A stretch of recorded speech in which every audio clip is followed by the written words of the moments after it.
Welcome back, YouTube. Right, heated grips update. Now, number one, I need to apologize. I do not have an installation video. I have footage, but yeah, I wasn't overly happy with it.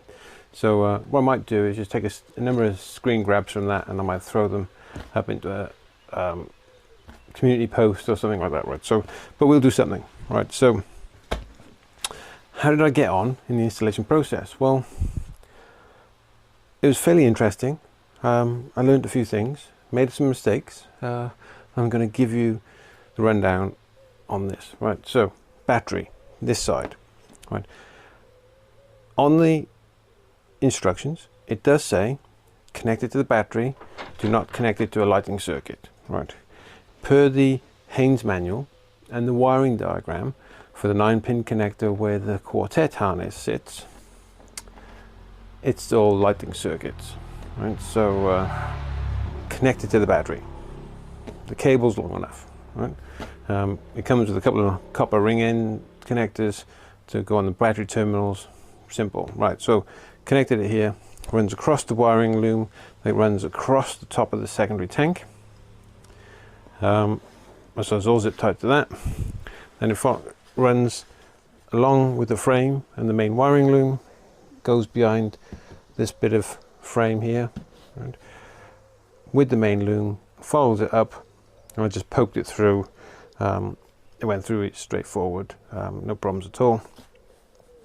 And then up at the front, it kind of stops just down here, right? So I've got the wiring for the throttle position. Now the throttle side goes down here, goes around the front of the headstock of the frame, just underneath the ignition wiring, and then down here to a connector.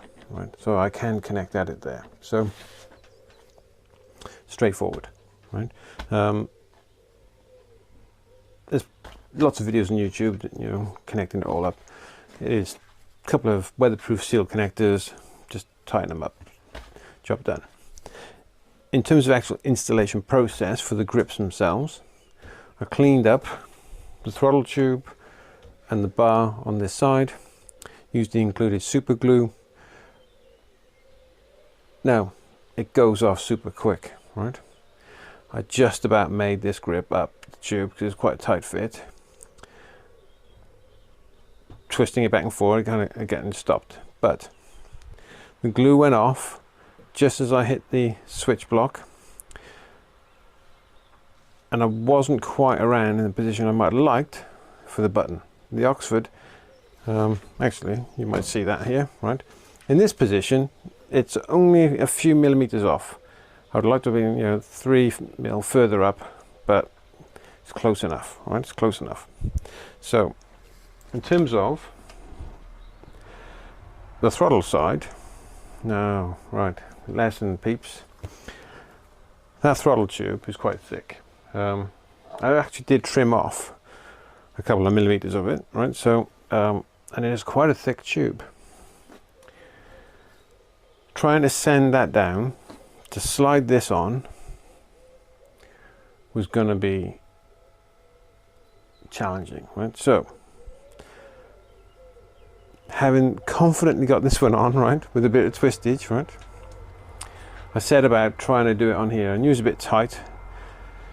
It went on a little bit, then it got a bit tighter, so I could give it a bit of force, right, and I got it all the way up there, but it ain't coming off again, right, and I didn't glue it. But it doesn't move, but what it does is click slightly. Let me see if I can, if you can hear that. That little click sound is the rubber itself. I think as I gave it some force and twisting it on, it's kind of detached a little bit from the heating element within inside. So I'm going to have to buy a new one, and I'm going to have to buy a tube. I'm hoping an aftermarket one will be a bit thinner than, you know, good old Honda, right? So here's what it is, right? I'm not going to be significantly worse off, considering I got these at a bargain price. And instead of paying the 200, I paid about 120, right? So another 70 quid for another grip. We will do at some point. I'm not going to rush out to do it. It does not slip. It does not slip at all. It's just got this little, I can feel it when I'm twisting it now.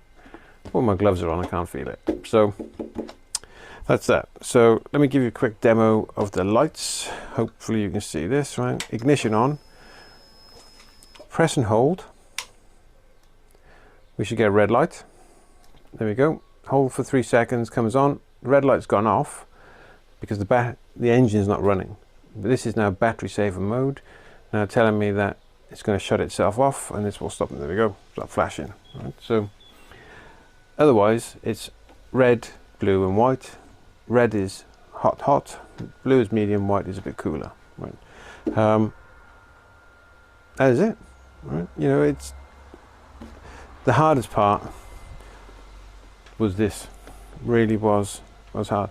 And one final comment, right? So hopefully, I'm going to say I've got about an 8mm gap between the end of the grip and the bar end weight. Now, originally with the genuine ones, we had about a 3mm gap, right? So it didn't go right to the end either, right? So I'm not entirely happy the way this looks, but if I hadn't had to have bought another one of these, I wouldn't necessarily have cared, right? But I'm gonna have to buy a new one.